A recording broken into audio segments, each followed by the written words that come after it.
آج کے خطبے میں آپ سے صرف ایک آیت کے بارے میں تھوڑی سی باتیں کروں گا۔ غالباً امکان یہ ہے کہ اس آیت کے بارے میں جو تمام دروس ہیں، جو اس میں تمام حکمتیں ہیں، وہ آج کور نہ ہوں، لیکن کچھ ابتدائی باتیں انشاءاللہ آپ کے سامنے رکھوں گا۔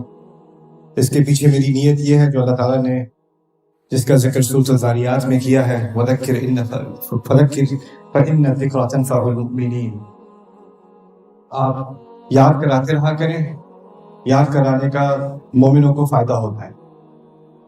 اللہ تعالیٰ اس آیت میں کہتے ہیں ادعو الی سبیل ربک، اپنے رب کی راہ کی طرف دعوت دو، اپنے رب کی راہ کی طرف دعوت دو۔ ان میں سے ایک ایک لفظ کی اہمیت ہے۔ پہلی بات، دعوت کے لفظ کو سمجھ لیں۔ جب آپ کسی کو دعوت پر بلاتے ہو، جیسے آپ کسی کو اپنے گھر پہ بلاتے ہو، تو آپ اس کو گھر پہ بلا کے آپ اس کی بےزتی نہیں کر سکتے۔ گھر پہ بلانا کسی کو عزت دینا ہوتا ہے، گھر پہ بلانا مہمان نوازی ہوتی ہے، گھر پہ بلانا ہوتا ہے تو جو بھی آپ کے گھر آتا ہے اس کو ایسا محسوس ہوتا ہے کہ ان کے گھر آنے کے بعد میں حفاظت میں ہوں، امن و امان میں ہوں، میں سیفٹی ہوں، میں اندر جا کے مجھ پہ کوئی چلائے گا نہیں، مجھے کوئی گالیاں نہیں دے گا، میری کوئی تنقید نہیں کرے گا، میری پول نہیں کھولے گا، میرے عیب نہیں نکالے گا۔ یعنی جب کہا ہے نا پکارو یا بلاؤ، دعوت کا لفظ استعمال کیا ہے، تو بلانے کے لیے کوئی بھی سنے بات۔ ویسے تو ہم بہت ساری باتیں کرتے ہیں، لیکن ایسی بات کے بارے میں بات کی جا رہی ہے جو انسان سنے اور وہ اس کی طرف آئے، اس کی طرف اس کو آنے کا دل چاہے۔ انفارچونیٹلی ہوتا یہ ہے کہ کبھی کبھی ہم دعوت کے نام پہ ایسی باتیں کرتے ہیں جس سے لوگوں کے دل سخت ہو جاتے ہیں۔ ہم کہتے ہیں اللہ تعالیٰ کی طرف دعوت دے رہے ہیں اور پھر اس کی خامیاں نکالنا، تم یہ نہیں کر رہے، یہ نہیں کر رہے، یہ نہیں کر رہے، جہنم میں جاؤ گے، یہ ہوگا وہ ہوگا۔ اس کی ایک ہی غلطی نکال کر اس کو بار بار تنقید کرنا اور کہتے ہیں جی ہم دعوت کا کام کر رہے ہیں۔ وہ دعوت نہیں ہے، وہ کچھ اور ہے۔ جس چیز کو اللہ تعالیٰ نے پہلے درجے میں دعوت کہا ہے وہ کیا ہے؟ جس سے انسان کا دل آپ کی طرف مائل ہو۔ ادعو الی سبیل ربک، پہلی بات۔ دوسری بات یہ کہ دعوت کا جو کام ہے اس میں کوئی آپ کے گھر آئے گا بھی کیوں؟ پہلے تو اس کو تھوڑا سا، اگر آپ پہ شک ہے یا آپ سے اس کو ڈر لگا ہوا ہے یا وہ آپ سے بات نہیں کرنا چاہ رہا یا آپ اتنے فرینڈلی معلوم نہیں ہوتے، تو دعوت کا تو سوال ہی پیدا نہیں ہوتا۔ پہلے تو ایسا ہوتا ہے نا کہ کسی سے دوستی ہوتی ہے، کچھ جان پہچان ہوتی ہے، کچھ ان کو پتہ چلتا ہے کہ آپ کو ان کے بارے میں کچھ پتہ چلتا ہے، انہیں آپ کے بارے میں کچھ پتہ چلتا ہے، پھر وہ آپ کو دعوت دیتے ہیں۔ تو اس میں جو تعلقات پیدا کرنے والی بات ہوتی ہے نا، اس کا بھی ذکر موجود ہے دعوت کے اندر، ادعو الی سبیل ربک۔ اس سے مزید آگے ایک اور بات اللہ نے کہی، اپنے رب کے راہ کی طرف، اپنے رب کی راہ کی طرف دعوت دو۔ تو یہاں راہ کا لفظ بہت ضروری ہے۔ دیکھیں، ایک ہوتی ہے راہ اور ایک ہوتی ہے منزل، ان دونوں میں زمین آسمان کا فرق ہے۔ اور قرآن نے اپنے الفاظ، ہمارے مفسرین نے اس کو بہت خوبصورتی سے بیان کیا ہے کہ قرآن اپنے الفاظ تصویر کے ذریعے بیان کرتا ہے۔ یعنی جب اللہ تعالیٰ الفاظ استعمال کر رہے ہوتے ہیں تو اس سے ذہن میں ایک تصویر بنتی ہے، ایک سین بنتا ہے، اور اس سین میں آپ کسی کو دعوت دے رہے ہو بہت محبت سے، بہت دوستی سے، کہ وہ آپ کے ساتھ ایک رستے میں آپ کو جوائن کریں۔ یعنی اس کا مطلب یہ نہیں ہے کہ آپ کسی منزل پہ بلا رہے ہیں، آپ کسی رستے پر بلا رہے ہیں۔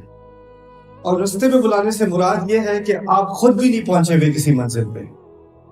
اگر میں کسی کو بلا رہا ہوں اس طریقے سے جیسے میں تو پہنچ چکا ہوں، اب تمہیں دیر ہو رہی ہے پہنچنے میں، جو پکارنے والا ہے، جو اللہ کی طرف بلانے والا ہے، سننے والوں کو ایسا محسوس ہو کہ یہ سمجھے تو یہ تو بہت ہی پہنچی ہوئی چیز ہے، بس میں ہی پیچھے پڑا ہوں، اب یہ میرے لیول تک آ جائے تو پھر یہ کچھ ان کی کوئی حیثیت ہوگی، تو یہ سبیل کی طرف دعوت دینا نہ ہوا۔ جس راستے کی طرف دعوت دی جا رہی ہے وہاں تک کہ اس کے بارے میں تو ہمارے نبی نے بھی کہہ دیا، ان سے بھی کہلوا دیا صلی اللہ علیہ وسلم، قل ھذہ سبیلی، کہہ دو یہ میرا راستہ ہے۔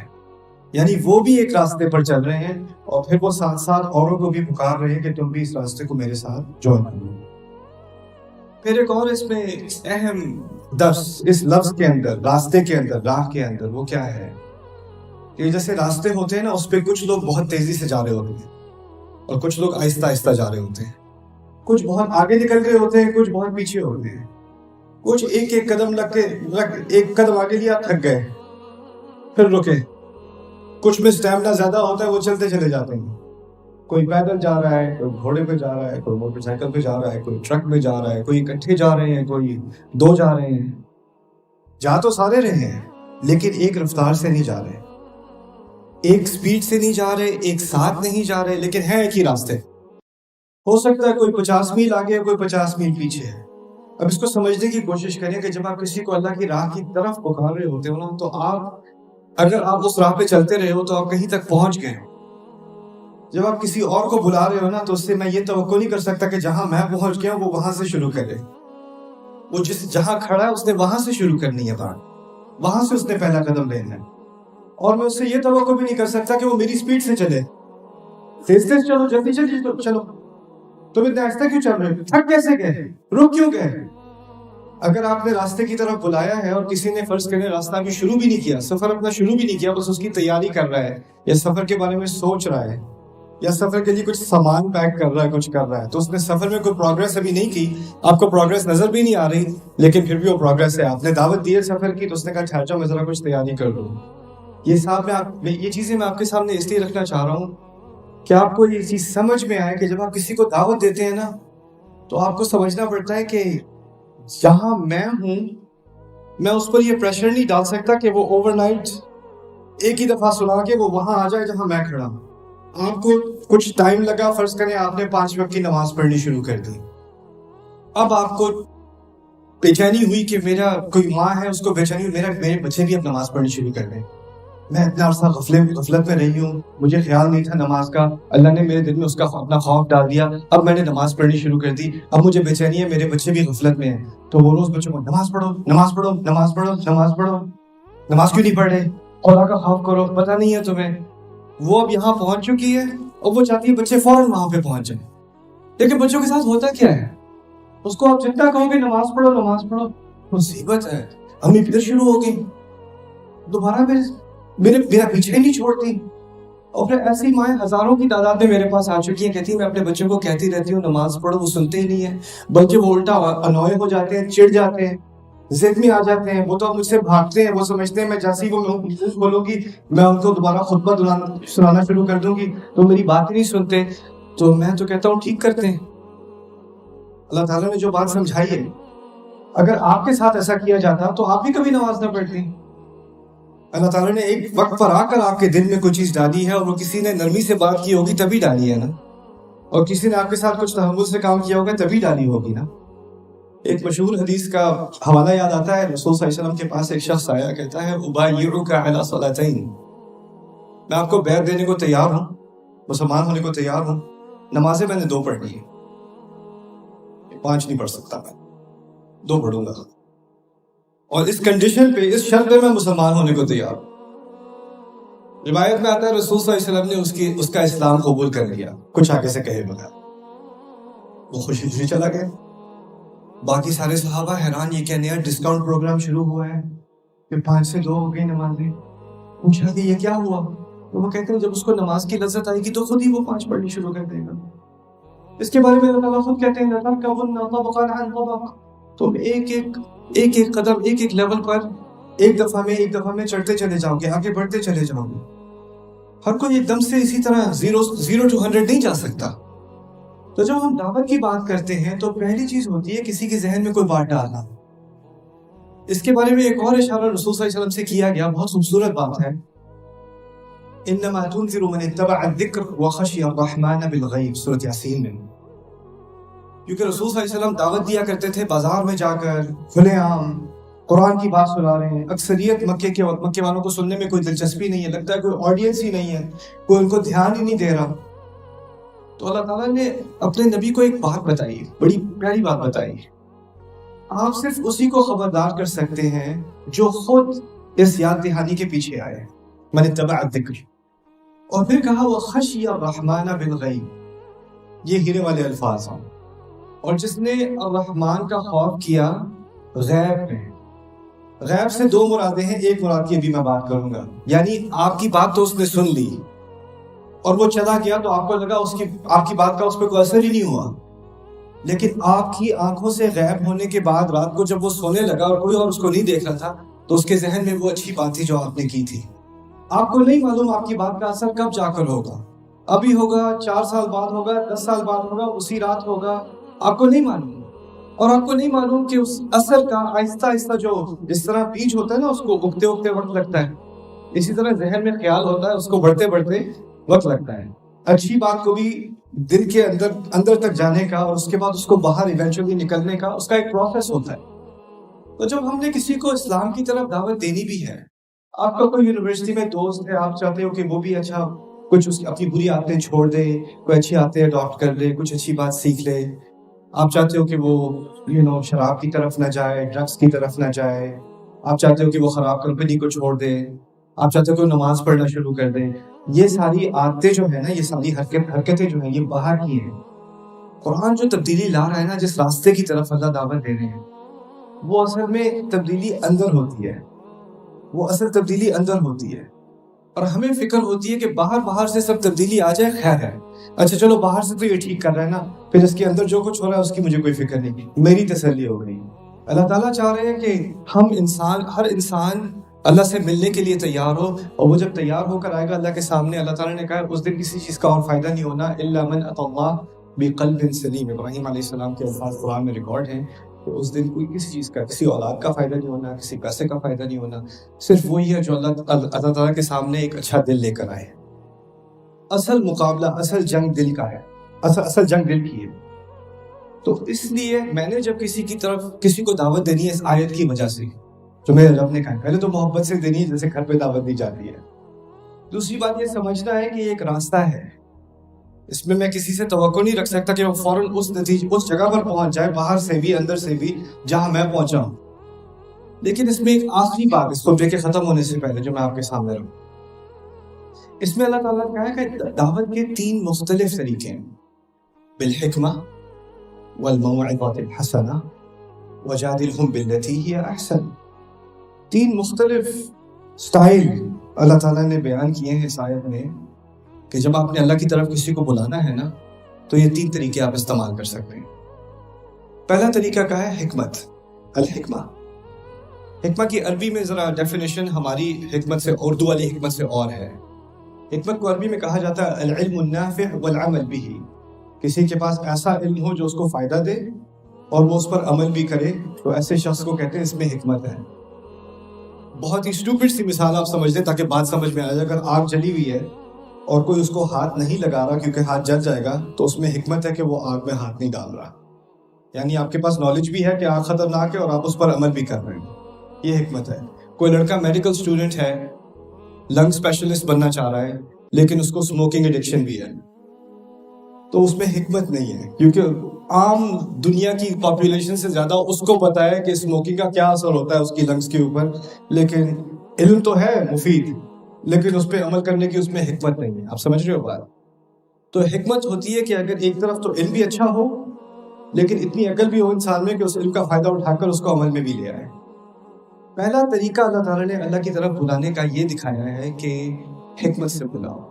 اس کا مطلب یہ ہے کہ اگر میں ایسا بن جاؤں کہ مجھے کوئی اچھی چیز سیکھنے کو ملی، میں اچھی کوئی چیز جانتا ہوں، لیکن میں اس کو اپلائی بھی کر رہا ہوں، تو جب میں اپلائی کر رہا ہوتا ہوں نا، تو میں بولوں یا نہ بولوں، میرے عمل میں حکمت ہے، میرے کردار میں حکمت ہے، میرے بولنے کے طریقے میں حکمت ہے. جیسے میں بزنس کر رہا ہوں اس میں حکمت ہے. اس کی میں ایک عظیم آپ کو مثال دیتا ہوں. ایک عالم ہے امریکہ میں، وہ پہلے عیسائی تھے، پھر مسلمان ہوئے، پھر جا کے انہوں نے سعودیہ میں، جارڈن میں، سیریا میں اور جگہ کئی مقامات پر جا کر انہوں نے تعلیم حاصل کی. جمال زربوزو ان کا نام ہے.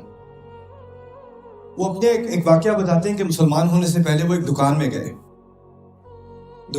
مسلمان شاپ اونر تھا. امریکہ میں جو وہ ترازو ہوتا ہے نا سبزیاں وغیرہ بیچنے والا، اس میں اسٹیٹ کی طرف سے ایک لا ہے، ایک قانون ہے کہ 5% اگر ادھر ادھر ہو جائے تو خیر ہے. 5% سے زیادہ اونچ نیچ نہیں ہونی چاہیے، کیونکہ اس میں مارجن آف ایرر کہتے ہیں نا، تو مارجن آف ایرر 5% ہے. اس کے علاوہ اگر کرو گے تو پھر انلیگل ہے، ورنہ اتنا ہی تو اس نے جب وہاں پہ جا کر اپنی گروسریز خریدی، کچھ سبزیاں وغیرہ خریدی، تو جو اونر ہے اس نے مزید سبزیاں ڈال دی خریدنے کے، یعنی جتنے کے پیسے دیے تھے اس سے 1-2 زیادہ ٹماٹر ڈال دیے اندر. تو کہتا ہے یہ کیا کر رہے ہو؟ کہتا ہے اسٹیٹ تو کہتا ہے کہ 5% میں آپ سے فائدہ اٹھا لوں، لیکن میرا رب نہیں مانے گا. تو وہ 1-2 ٹماٹر احتیاطاً اور ڈال دیتا ہے کہ میرا رب نہ پوچھ لے 5% میں نے حرام تو نہیں کھا لیا. وہاں سے اس انسان کو یہ خیال ہے کیا یہ کون سا، یہ تم اسٹیٹ نہیں مانگے گا، اسٹیٹ نہیں پوچھے گا، تمہیں کوئی مشکل نہیں ہوگی، ٹیکسز میں بچ جاؤ گے، تمہیں اپنی رب کی کہ یہ رب کون ہے تمہارا؟ کہتا میں مسلمان ہوں، میرا رب اللہ ہے، وہ دیکھتا رہتا ہے۔ قرآن نے کہا ہے نا کہ والسماء رفعها ووضع الميزان الا تطغوا في الميزان، اللہ تعالیٰ نے آسمان میں ایک میزان بنایا، ہر چیز کو آسمان میں سورج اور چاند کو بیلنس بنایا، اور وہ اس لیے کہ آسمان کو دیکھ کر تم یاد رکھو کہ زمین میں بھی تم میزان میں کبھی ادھر ادھر کی پھیرا پھیری نہیں کرو گے۔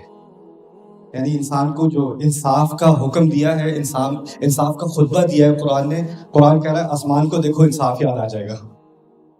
تو اس انسان دکاندار ہے، اس نے کوئی خطبہ نہیں دیا، اس نے کوئی لمبی تقریر جو ہے دعوت اسلام کی دعوت نہیں دی، اس نے بس ایک ترازو میں ایک ٹماٹر ڈال دیا، اس ٹماٹر کی وجہ سے وہ آدمی مسلمان ہوا اور آگے جا کے عالم بنا، صرف اس کی وجہ سے۔ وہ ہے ادعو الی سبیل ربک بالحکمہ، یہ حکمہ ہے۔ اس کے بعد ہے وہ بالموعظۃ الحسنہ، اور ایسی بات جو دل میں جا کر لگے اسے موعظہ کہتے ہیں عربی میں۔ موعظہ ایسی بات جو دل کو جا کر لگے، دل کو اچھی لگے، اور اس میں مزید اضافہ کیا اللہ تعالیٰ نے الحسنہ، ایسی بات جو دل کو لگے اور خوبصورت بھی ہو، بات سننے کا دل چاہے، بات سننے سے دل کھلے۔ الموعظۃ الحسنہ، موعظہ اس وقت کہا جاتا ہے جب آپ کسی کی مشکل کو سمجھ لو، کوئی کسی مشکل سے گزر رہا ہے، وہ آپ سے کچھ بات کرنا چاہ رہا ہے، آپ وہ اپنی بات بعد میں کرنا، میں اپنی بات پہلے بتا دو تمہیں یہ کرنا چاہیے، وہ کرنا چاہیے، وہ کرنا چاہیے۔ اگر کسی کو واقعی موعظہ کرنا ہوتا ہے نا عربی کے قواعد کے مطابق اور قرآن کے قواعد کے مطابق، پہلے آپ یہ تو سمجھ لو اس کو تکلیف کس چیز کی ہو رہی ہے۔ سنانے کا بہت شوق ہوتا ہے ہمیں، سننے کا کم ہوتا ہے۔ پہلے سن تو لو کیا کہنا چاہ رہے ہیں، سن تو لو کہاں پہ تکلیف ہے، سن تو لو کس چیز سے گزرا ہے۔ اس کے بعد الموعظہ الحسنہ، اور پھر آخر میں ایک اور چیز بھی ہے۔ کچھ لوگ ہوتے ہیں جن کو جھگڑنے کا شوق ہوتا ہے، ڈیبیٹ کرنے کا شوق ہوتا ہے، ان کو جہاں موقع ملے، جیسے تو کچھ لوگوں کو کھانے میں زیادہ مرچ مسالے کا شوق ہوتا ہے، ان کو بات چیت میں بھی زیادہ مرچ مسالے کا شوق ہوتا ہے۔ کسی دعوت میں بیٹھے ہوں گے تو بور ہو جائیں گے جب تک کسی سے کوئی پگا نہیں لیں گے تھوڑا سا نا۔ تو کچھ ایسے لوگ ہوتے ہیں، آپ کے گھروں میں ہوں گے، آپ کی فیملیز میں ہوں گے، آپ کے دوستوں میں ہوں گے، خاص کر اسلام کے بارے میں، یار یہ جو بات ہے یہ مجھے کچھ سمجھ نہیں آ رہی، کیا اس کی کوئی تک نہیں بنتی، اور اس نے وہی بات 10 سال سے وہ وہی بات کر رہا ہے کیونکہ اسے پتا ہے اس سے بڑے مزے کی بات میں مسالے دار ڈیبیٹ ہوتی ہے، اس کو حل نہیں چاہیے، اس کو انٹرٹینمنٹ چاہیے۔ تو ایسے لوگ بھی ہوتے ہیں جن کو بس آرگیومنٹ کرنے کا شوق ہوتا ہے، وہ آپ کو گھمائے جائیں گے، آپ سمجھ رہے ہو اللہ کی بات کر رہے ہو، اس کی انٹرٹینمنٹ ہو رہی ہے۔ ایسے لوگوں کے بارے میں اللہ تعالیٰ نے کہہ دیا وَجَادِلْهُمْ بِالَّتِي هِيَ أَحْسَنُ، ان کو جواب تو دیا کرو لیکن زیادہ خوبصورت طریقے سے، یعنی ان کے ٹریپ میں نہ پھنسا کرو، سمجھ جایا کرو کہ کیا کھیل کھیلا جا رہا ہے، اور اس کا جواب زیادہ خوبصورت، زیادہ عقل مند طریقے سے دیا کرو۔ وَجَادِلْهُمْ بِالَّتِي هِيَ أَحْسَنُ۔ اب آخری اس آیت کا حصہ، إِنَّ رَبَّكَ هُوَ أَعْلَمُ بِمَنْ ضَلَّ عَنْ سَبِيلِهِ وَهُوَ أَعْلَمُ بِالْمُهْتَدِينَ۔ بہت ہی عظیم الفاظ ہیں اور بہت آسانی سے انسان ان کو بھول جاتا ہے، یہاں تک کہ جو قرآن کی طرف یا اللہ کی طرف دعوت بھی دے رہا ہوتا ہے نا، لوگوں کو اللہ کی طرف پکار بھی رہا ہوتا ہے، وہ یہ بات بھول جاتا ہے۔ اللہ کہتے ہیں تیرا رب وہی اکیلا ہے جو جانتا ہے کہ کون اس کی راہ سے ہٹا ہوا ہے، اور وہی اصل میں جانتا ہے کہ ہدایت پر کون لوگ ہیں، وہی اصل میں جانتا ہے۔ میں کیا دیکھتا ہوں، میں کسی کو دیکھتا ہوں کہ وہ میری طرح سے نماز نہیں پڑھتا، میری طرح سے اس کا لباس نہیں ہے، میری طرح سے اس کی عادتیں نہیں ہیں، میری جو اسلام کی انڈرسٹینڈنگ ہے، جو جہاں تک میں سمجھا اس کی انڈرسٹینڈنگ وہ نہیں ہے، تو میرے نزدیک میں ہدایت پر ہوں اور وہ گمراہ ہے۔ میرا رب مجھے بتا رہا ہے صاف صاف، تم نہیں جانتے کون ہدایت پر ہے اور کون صحیح راستے پر ہے۔ میں اپنے علم کی بنیاد پر حق کی تلاش میں جہاں تک میں پہنچا ہوں وہ تو میں پہنچا ہوں، لیکن میری اس ہدایت، جس ہدایت پر میں ہوں، اس کی اصل حیثیت کیا ہے اللہ کے ہاں، کتنا قابل قبول ہے، وہ میرا رب جانتا ہے، میں نہیں جانتا۔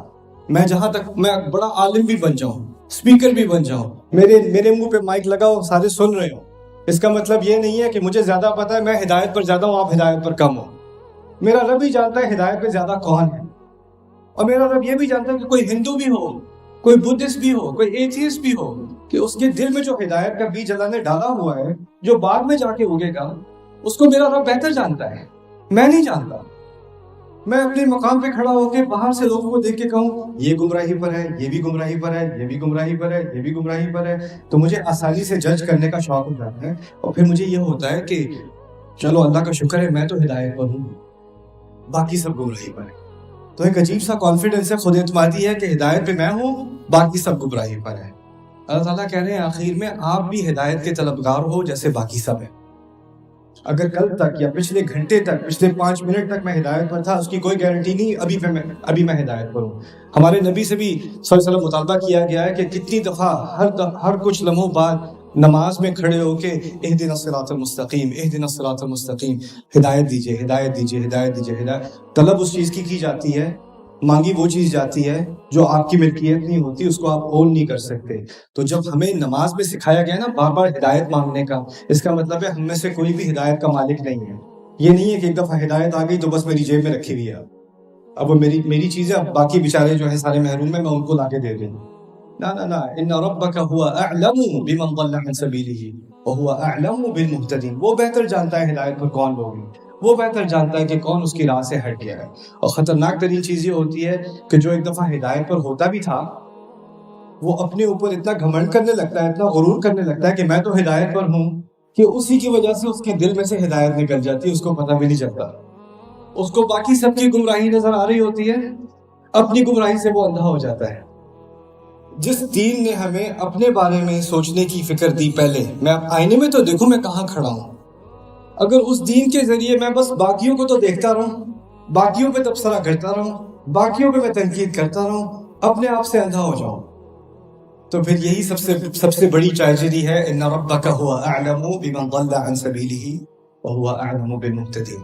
اللہ تعالیٰ ہمیں اس عظیم آیت کی حکمت کو اپنی زندگی میں لانے کی توفیق دے، اور ہمارے گھر والوں کو، ہمارے احباب کو ایسی حکمتیں جو ہیں ہم ایک دوسرے سے محبت سے شیئر کر سکیں، تاکہ قرآن کا نور آپ کی زندگی میں بھی آئے، آپ کے ارد گرد کے لوگوں کی زندگی میں بھی آئے۔ بارک اللہ لی ولکم فی القرآن الحکیم ونفعنی وإیاکم بالآیات والذکر الحکیم۔ الحمد لله وكفى والصلاة والسلام على عباده الذين اصطفى، خصوصا على أفضلهم وخاتم النبيين محمد الأمين وعلى آله وصحبه أجمعين۔ قال الله عز وجل في كتابه الكريم بعد أن أقول أعوذ بالله من الشيطان الرجيم: إن الله وملائكته يصلون على النبي يا أيها الذين آمنوا صلوا عليه وسلموا تسليما۔ اللهم صل على محمد وعلى آل محمد كما صليت على إبراهيم وعلى آل إبراهيم في العالمين إنك حميد مجيد۔ اللهم بارك على محمد وعلى آل محمد كما باركت على إبراهيم وعلى آل إبراهيم في العالمين إنك حميد مجيد۔